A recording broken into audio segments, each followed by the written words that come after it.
Ladies and gentlemen, mostly ladies, have a seat, grab your tea, and come real close, because Aunt Corey is about to lay it all the way out. Now, let me ask you something. Why is it that no matter how different he looks, he ends up being the same damn man? Different haircut, same headache. You keep dating Jason, but now he's got a new name and a better job, and still can't communicate his feelings without starting a fight or disappearing for 2 days. You keep asking, why do I attract the same type? Baby, you don't just attract it, you choose it. Let's break this down. According to Dr. Harville Hendrix, author of Getting the Love You Want, we are unconsciously drawn to romantic partners who feel familiar. Not good for us, just familiar. And what feels familiar? Often it's the emotional environment of your childhood. If love in your home came with inconsistency, criticism, or having to earn attention, you may feel weirdly drawn to that energy again. Not because you like it, but because your nervous system is trained to chase it. Let's get deeper. You're not picking the same man because you're foolish. You're picking the same pattern because your inner child is still trying to fix the past through your present. Psychologist Sue Johnson, the mother of emotionally focused therapy, puts it like this. Humans are wired for connection, but when those early connections were unpredictable, we develop anxious or avoidant styles. You may chase love like it's a prize, or push it away like it's poison. Either way, you're dancing with ghosts. Ain't no healing in that. Now listen, this ain't just your fault. Society told you if you love him enough, he'll change. That's a fairy tale, sugar, not a love story. Real love starts when you stop trying to change others and start healing you. So how do you stop choosing the same type? Let me give you 3 truths and a task. Truth number 1, attraction is not always intuition.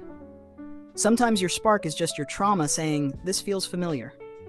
If you meet someone and instantly feel butterflies, ask yourself, do I feel safe or do I feel seen and triggered at the same time? Big difference. Truth number 2, chemistry without compatibility is chaos. Y'all vibe, but can you talk about hard things? Does he listen when you're in pain? Or does he get defensive, disappear, or deflect with jokes? If he can't sit with your soul, he's not your partner. He's your pattern.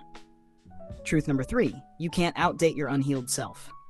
Therapist Vienna Farron says in The Origins of You that unresolved family dynamics shape our adult relationships until we consciously rewrite them.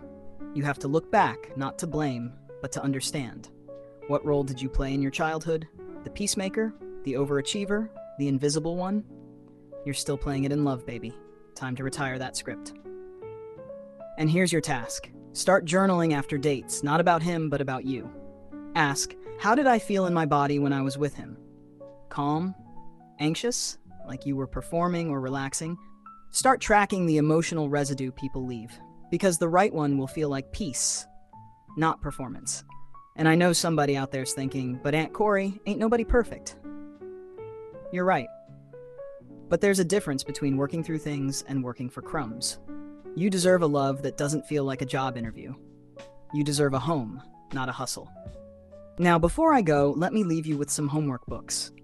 1. Getting the Love You Want by Harville Hendrix. Learn why your childhood is still choosing your lovers. 2. The Origins of You by Vienna Farron.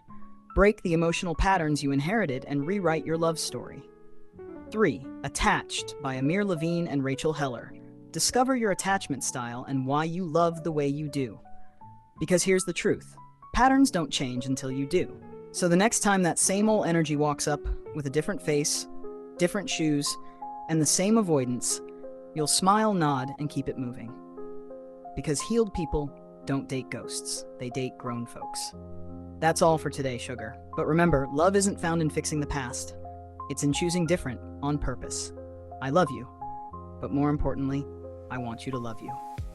Until next time, this is Aunt Corey, signing off with a hug and a whole lot of wisdom.